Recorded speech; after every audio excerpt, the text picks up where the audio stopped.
Well, good morning. God bless you. Happy Saturday to you.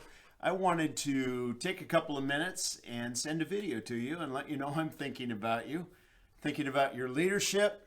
I'm thinking about the ministry that you're going to lead and stand in front of and influence tomorrow morning.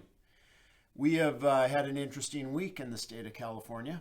It's been a disappointing week for us. It's been a difficult week, and I wanted to talk to you for a few minutes this morning regarding who we are and who we need to be in light of all of the news about this recall election of our governor.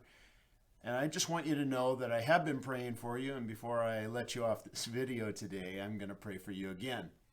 Whether you're a pastor in Nevada or in California, we all seem affected by elections of state officials because it impacts a district. I've been praying for you because tomorrow you're going to stand in front of a church and you're going to address people whose minds are filled with controversy and concerns of Tuesday's election results. Please remember, this is not the first time the church has had to endure godless leaders who govern in the secular arena. The book of 1 Peter was written with a particularly dark backdrop in church history. Peter, who is known for emotional decisions and outbursts, and even cutting a man's ear off after an all-night prayer meeting. He is here going to be very thoughtful, and he's going to offer godly advice for believers who are living under the rule of godless leadership and persecution. I want to go to 1 Peter with you in chapter 1, and I just want to read some words to you, and then I want to make a couple of comments before I pray for you. Peter, an apostle of Jesus Christ, to God's elect, strangers in the world, scattered throughout Pontus, Galatia, Cappadocia, Asia, and Bithynia, who have been chosen according to the foreknowledge of God the Father through the sanctifying work of the Spirit, for obedience to Jesus Christ and the sprinkling by his blood, grace and peace be yours in abundance.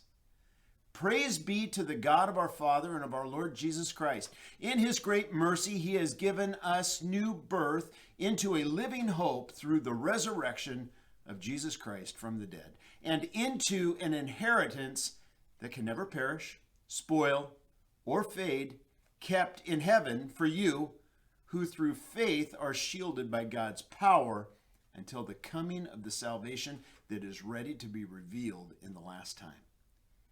In this you greatly rejoice, though now, for a little while, you may have had to suffer grief and many kinds of trials.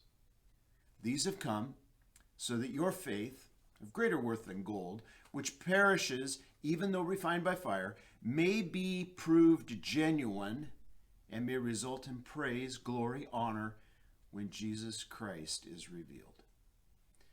This passage is written during the second persecution under Domitian, AD 81. According to Fox's Book of Martyrs, the Emperor Domitian, who was naturally inclined to cruelty, started off by killing his brother. Then he started the second persecution against Christians. In his rage, he put to death some of the Roman senators, some just because he didn't like them, and others because he really liked their estates. He then commanded that the entire lineage of David be put to death.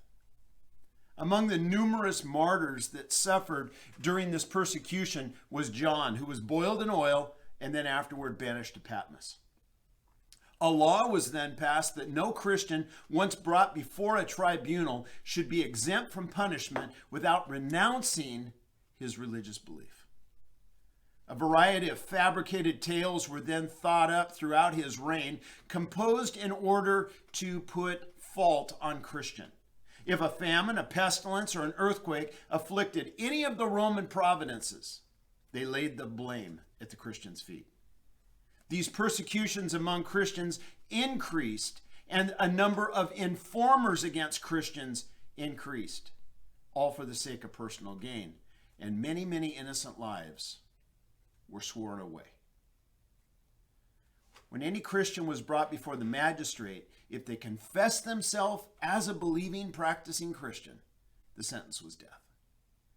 Peter, in this backdrop, angry, out of control Peter, in this setting, writes words like this: grace, peace, hope.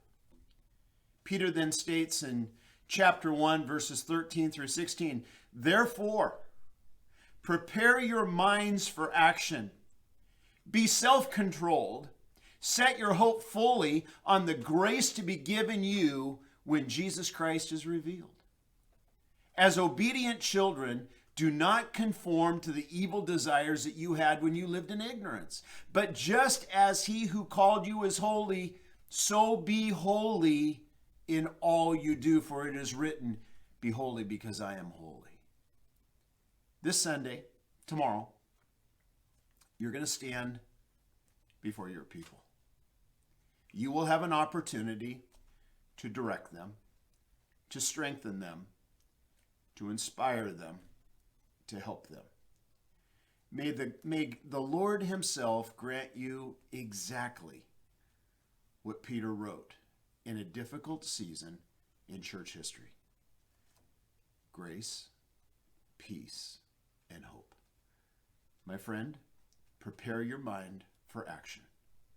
Be self-controlled and set your hope fully on the grace of Christ.